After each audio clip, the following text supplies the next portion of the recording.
Okay, nandito na tayo. Mag-iikot tayo at magtatanong tayo. Dito, maghanap tayo ng pagtatanungan natin. Okay, let's go. Ate, pwede magtanong ate? Saan ito Mercury ate? Doon po sa may palengke. Doon? Okay. Diretso. Sige, sige. Salamat ate ha. Bibili lang kasi ako doon ng isda. May isda sa Mercury? Hindi, sa may palengke. Okay. Sige. Walang jamak. Sige. Ano mo sa kantin mo sa dulo, kumaliwa ka, Oo. ay makikita ka din daan papuntang palengke.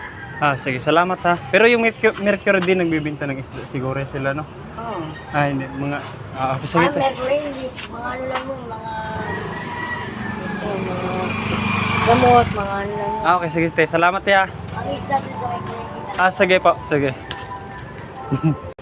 Hindi naman daw talaga nagbibinta ng isda ang Mercury. Mga gamot lang daw.